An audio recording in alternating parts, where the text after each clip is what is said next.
I did a water fast, and here's what actually happened. Hi everyone, so just to introduce myself, I'm Tucha. I want to speak about my water fasting journey. I water fasted for 28 days, and just to begin, the reason why I did it. So I have PCOS, and for those that know, PCOS causes a lot of inflammation, it could cause a lot of weight changes, and it could cause a lot of fatigue. So at this point, after doing all my research and, having doing a fast before in the previous years, I decided that I wanted a full body reset, and I've tried everything. So one day I decided, I remember I used to water fast, and I was like short term. I would go for like 4 days, 5 days, and then I decided that I wanted to take it 30 days.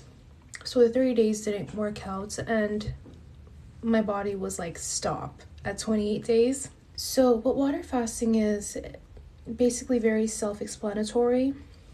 You don't eat anything, you just drink water. Sometimes your body just needs that extra boost to keep going, and some people prefer to take electrolytes, and some people like to drink black coffee.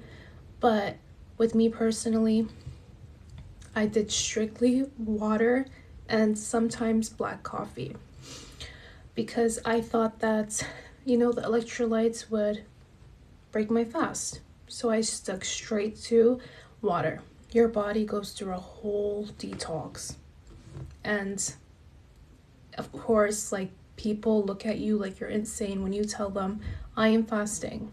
So I would advise to keep it to yourself. But I would suggest, to talk to your doctor to make sure you're fully healthy and not pregnant. Pregnant people cannot water fast. So I did this, and I lasted 28 days. There is a weight loss that comes with the water fasting, of course, because once you don't eat, your body needs to fuel somehow. So that's when ketosis comes into the topic. A lot of times people hit ketosis between 68 hours to 72. I did have a light meal before I started my fast, so I did not have carbs before starting my fast, so I was in ketosis about 58 hours in. And ketosis is a form of like fat burn. Like, it's when your body doesn't really have insulin and doesn't have any food to, fuel on, so your body starts to naturally burn fat and eat up toxins and all these things in your body that are causing you to feel so fatigued. And basically it's like a whole body detox that's happening on its own. So as a person that struggled to like lose weight with a lot of things, and I've tried a lot, the water fasting helped me the most, I would say, especially with PCOS. I know there are people out there who know what I'm talking about, where you're like 5 pounds heavier on the scale. Like, people that have PCOS or have, loved ones that struggle with PCOS know what I'm talking about. The water fasting is what helped me the most. I started at 183 pounds from what I remember. When I was on the fast in 28 days, I was 143 pounds. And the weight stayed off because I maintained it. I didn't go back to eating all these things that caused me to stay inflamed.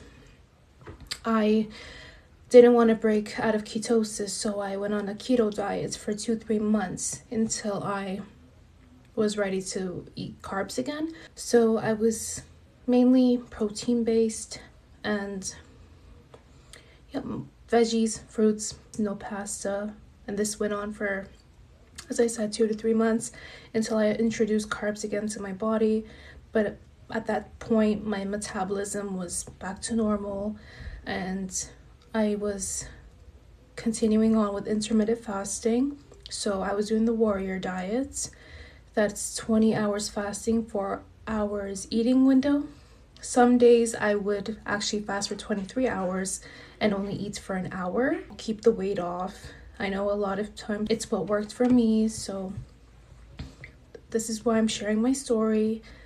And yep, if there are any questions about it, please feel free to ask. I'm willing to share my journey. I'm willing to answer any questions. Happy journey. You guys are gonna feel great, especially once you see what your body is capable of, what your mind is capable of. And I think that is the most important part of this journey. It's not too much of the weight loss, which is great. Like, the weight loss is great. You know, telling people that you went onto this journey is great. But it's more about the fact that things are all about perseverance, mind over matter. We are such slaves to our desires sometimes until we realize we don't really need it. Well, we do need food, but we need good food.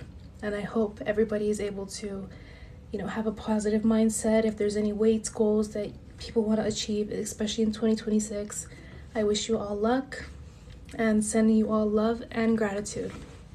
Bye-bye.